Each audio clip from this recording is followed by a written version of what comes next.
সুপ্রভাত বন্ধুরা, আজ ৩রা মে শনিবার। শুরু করছি চিন্তনের মুখ্যবার্তা। আজকের আন্তর্জাতিক খবর। কানাডার নির্বাচনে প্রধানমন্ত্রী নির্বাচিত হওয়ার পরেই আমেরিকাকে কড়া হুঁশিয়ারি দিলেন লিবারেল পার্টির নেতা মার্ক কার্নি। তিনি স্পষ্ট জানিয়ে দিলেন, আমেরিকার সাথে কানাডার পুরনো সম্পর্ক এখন শুধুই অতীত। কানাডার প্রাক্তন প্রধানমন্ত্রী তথা লিবারেল পার্টির নেতা জাস্টিন ট্রুডোর পদত্যাগের পর পার্টির নেতৃত্বভার সামলাচ্ছিলেন মার্ক কার্নি। দলের দায়িত্ব পেয়েই তিনি জানিয়েছিলেন, আমেরিকা কানাডা নয়। কানাডা কখনো কোনোভাবেই কোনো আকারে কোনো অবস্থাতেই মার্কিন যুক্তরাষ্ট্রের অংশ হবে না। আমেরিকানরা কানাডার সম্পদ, কানাডার জল, কানাডার জমি, কানাডার ভূখণ্ড চায়। যদি তারা সফল হয় তাহলে তারা কানাডার জীবনযাত্রাকে ধ্বংস করে দেবে। আন্তর্জাতিক বাজারে জোর খবর, ন্যাটো থেকে হাত তুলে নিতে চাইছে আমেরিকা। এখন থেকে ন্যাটো দেখভালের দায়িত্ব বর্তাবে ইউরোপীয় ইউনিয়নের ওপর। আর রাশিয়া ইউক্রেন যুদ্ধ থামানোর মধ্যস্থতা করবে না আমেরিকা, জানিয়ে দিল মার্কিন বিদেশ দপ্তর। আমেরিকার ভাইস প্রেসিডেন্ট জেডি ভ্যান্স এবং বিদেশ সচিব মার্কো রুবিওর গলাতেও শোনা গিয়েছিল একই সুর। তারা দুজনেই জানিয়েছিলেন যে যুদ্ধ থামানোর দায়িত্ব রাশিয়া এবং ইউক্রেন এই দুই দেশের। পাকিস্তানকে জবাব দিতে গিয়ে বৃহত্তর আঞ্চলিক সংঘাত কাম্য নয়, ভারতকে এবার বার্তা দিলেন মার্কিন ভাইস প্রেসিডেন্ট ভ্যান্স। পহেলগাঁও কাণ্ডের জন্য সরাসরি পাক সরকারকে দায়ী করলেন না মার্কিন ভাইস প্রেসিডেন্ট। গত 22 এপ্রিল কাশ্মীরের পহেলগাঁওতে পর্যটক হত্যাকাণ্ডের সময় ভারতেই ছিলেন তিনি। কড়া ভাষায় নিন্দাও করেছিলেন সন্ত্রাসবাদী হামলার। ঘটনার 10 দিন পর আমেরিকার ভাইস প্রেসিডেন্ট জেডি ভ্যান্স সংযত থাকার বার্তা দিলেন নয়াদিল্লিকে।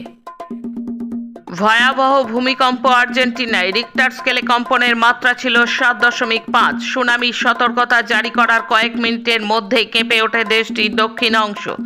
আশঙ্কা রয়েছে সুনামি আছড়ে পড়ার। এখনো পর্যন্ত সরকারিভাবে কোনো পরিসংখ্যান না জানানো হলেও ব্যাপক ক্ষয়ক্ষতির আশঙ্কা করা হচ্ছে। ভয়াবহ দাবানলের গ্রাসে জেরুজালেম, বালিঝড়ে ঢেকে গেছে আকাশ। প্রকৃতির রুদ্র রোষে ইসরায়েল জরুরি অবস্থা ঘোষণা করে আন্তর্জাতিক মহলের সাহায্য চাইল ইসরায়েলের সরকার। আসছি দেশের খবরে। কাশ্মীরি বা মুসলিমদের বিরুদ্ধে ঘৃণা বিদ্বেষ চায় না, দোষীদের শাস্তি চায়। পহেলগাঁওয়ের সন্ত্রাসবাদী হামলায় প্রাণ হারানো নৌবাহিনীর তরুণ লেফটেন্যান্ট বিনয় নারওয়ালের স্ত্রী হিমাংশী সংবাদ মাধ্যমে এই বার্তা দিলেন। বিয়ের 7 দিনের মাথায় ভয়াবহ ওই হামলায় স্বামীকে হারানো তরুণী শোকস্তব্ধ হলেও শান্তির বার্তা দিয়ে অনুরোধ করেছেন মুসলিম বা কাশ্মীরিদের যেন কোনোভাবে নিশানা না করা হয়। আর এখানেই আরএসএস বিজেপির চোখে বিরাট অপরাধ করে ফেলেছেন তিনি। এতদিন যে সংঘ পরিবার বৈশ্বরণে ভিউভল দৃষ্টিতে স্বামীর দেহের পাশে বসে থাকা হিমাংশীর ছবি শেয়ার করে ধর্মীয় ভাবাবেগ তৈরি করিয়ে উগ্র জাতীয়তাবাদী উস্কানি দিচ্ছিল, সেই হিন্দুত্বের ব্রিগেড জঘন্য ভাষায় আক্রমণ শুরু করলো। ঘটনার পর কেটে গিয়েছে প্রায় 10 দিন। এখনও অধরা বৈশ্বরণ উপত্যকায় 26 জন নিরীহ মানুষের খুনে জড়িত 4 সন্ত্রাসবাদী। তাদের খোঁজে জম্মু কাশ্মীর জুড়ে চিরুনি তল্লাশি চালানো হলেও এখনও ধরা পড়েনি একজনও। বৃহস্পতিবার বৈশ্বরণ গিয়েছিলেন এনআইএর ডিরেক্টর জেনারেল।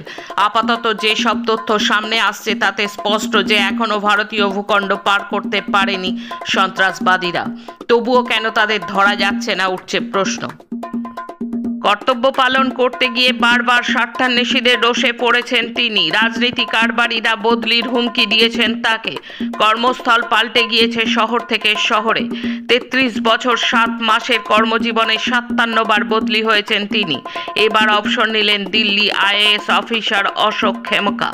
1991 ব্যাচের হরিয়ানা ক্যাডারের আইএএস অফিসার ছিলেন অশোক বাবু। দুর্নীতির বিরুদ্ধে মাথা তুলে দাঁড়িয়েছেন বারবার, আর তার জেরেই বারবার বদলির খাড়া নেমে এসেছে তার ঘাড়ে। মানহানির মামলায় তৃণমূলের রাজ্যসভার সাংসদ সাকেত গোখলের আবেদন খারিজ করে দিল দিল্লি হাইকোর্ট। প্রাক্তন কূটনীতিবিদ তথা কেন্দ্রীয় মন্ত্রীর স্ত্রী লক্ষ্মী পুরীর বিরুদ্ধে সমাজ মাধ্যমে অবমাননাকর মন্তব্য করার জেরে সাকেতকে 50 লক্ষ টাকা ক্ষতিপূরণ দেওয়ার এবং ক্ষমা চাওয়ার নির্দেশ দিয়েছিল হাইকোর্ট। শুক্রবার সেই নির্দেশেই বহাল রাখল দিল্লি হাইকোর্ট। শুক্রবার আচমকায় জম্মু পুরসভার ওয়েবসাইটে সাইবার হানা ঘটেছে, যার জেরে চুরি হয়ে গেছে সমস্ত নথি, শংসাপত্র এবং তথ্য। সেগুলির মধ্যে এলাকার বাসিন্দাদের আধার নাম্বার, সম্পত্তির নথি, করের বিবরণ এবং বিভিন্ন প্রশাসনিক নথিও ছিল। এই হামলার নেপথ্যে পাক হ্যাকাররা কিনা তদন্ত করে দেখা হচ্ছে। ন্যাশনাল হেরাল্ড মামলায় সোনিয়া গান্ধী ও রাহুল গান্ধীকে নোটিশ পাঠালো দিল্লির আদালত। পাকিস্তানের সঙ্গে এবার ডিজিটাল যুদ্ধ, শাহবাজ শরীফের ইউটিউব চ্যানেল বন্ধ করে দিল ভারতের সরকার। 12 বছর ধরে চলছে আইএসআই এর চরবৃত্তি। পহেলগাঁওয়ে আবহে রাজস্থান থেকে গ্রেপ্তার পাঠান। বাজেটে বরাদ্দ নামমাত্র, জাতিগত জনগণনা কিভাবে সম্ভব, সময়সীমা চেয়ে কেন্দ্রকে প্রশ্ন করল কংগ্রেস। বিরোধীদের প্রবল চাপ, ভোটার তালিকায় স্বচ্ছতা আনতে কাজ শুরু করল দেশের নির্বাচন কমিশন। দমনের বিল মহারাষ্ট্রে, সর্বাত্মক প্রতিবাদে বামপন্থীরা। কেন্দ্রের ইউপিএ চেয়েও কড়া বিল বিধানসভায় পেশ করেছে মহারাষ্ট্রে বিজেপি জোট সরকার। এই বিল ফেরানোর দাবিতে মহারাষ্ট্রের বিভিন্ন এলাকায় সভা করছে বামপন্থীরা। রাস্তায় নেমেছে প্রায় 50,000 মানুষ। সিপিআইএম জানিয়েছে যে রাজ্যের 21 জেলায় হয়েছে প্রতিবাদ। বিরোধী মত দমন এবং নাগরিক অধিকার কেড়ে নেওয়ার জন্য এই স্পেশাল পাবলিক সেফটি বিল পেশ করেছে মুখ্যমন্ত্রী দেবেন্দ্র ফড়নবিস সরকার। গত সপ্তাহ থেকে সিপিআইএম, সিপিআই, পিডব্লিউপি, সিপিআইএমএল রিভার্সান যৌথভাবে প্রতিবাদে নেমেছে। এখন রাজ্যের খবর। আদালতের চাপে দিনহাটার নির্যাতিতা ও তার পরিবারকে নিরাপত্তা দিতে বাধ্য হল পুলিশ। হাইকোর্টের জলপাইগুড়ি সার্কিট বেঞ্চে বৃহস্পতিবার বিচারপতি অমৃতা সিনহা কোচবিহারের জেলা পুলিশ সুপারকে স্পষ্ট নির্দেশ দিয়েছেন, নির্যাতিতা ও তার পরিবারের নিরাপত্তা দিতে হবে পুলিশকে।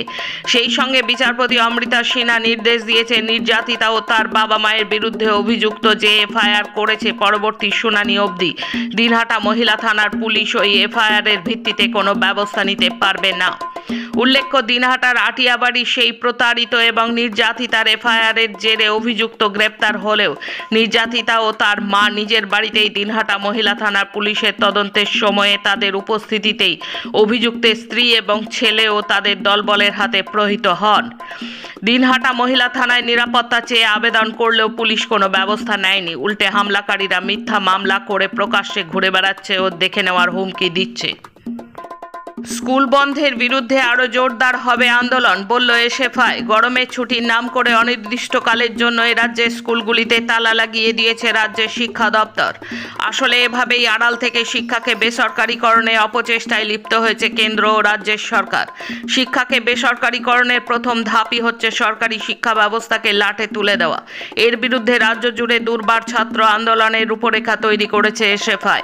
শুক্রবার কোচবিহার শহরের কমরেড গোপাল সাহা ভবনে সাংবাদিকদের মুখোমুখি হয়ে একথা জানালেন এসএফআই রাজ্য সভাপতি প্রণয় কার্জি ও রাজ্য সম্পাদক দেবাঞ্জন দে। খড়দহের স্কুল শিক্ষকের দেহ মিলল ফারাক্কা ব্যারেজে। 4 দিন নিখোঁজের পর ছেলের মৃত্যু সংবাদ গেল বাড়িতে। তার পরিবার জানিয়েছে, রবিবার বোলপুরের একটি স্কুলে ইন্টারভিউ দিতে যাচ্ছেন বলে জানিয়েছিলেন শানু মণ্ডল, কিন্তু সেদিনের পর থেকে আর খোঁজ মেলেনি তার।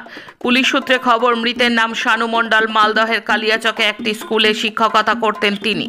গত রবিবার বোলপুরের একটি স্কুলে ইন্টারভিউ দিতে গিয়েছিলেন। সেখান থেকে বেরিয়ে একবার বাড়ির লোকজনের সাথে ফোনে কথাও হয় তার, কিন্তু তারপর আর খোঁজ মেলেনি। শুক্রবার ফারাক্কা ব্যারেজে তার দেহ পাওয়া গিয়েছে।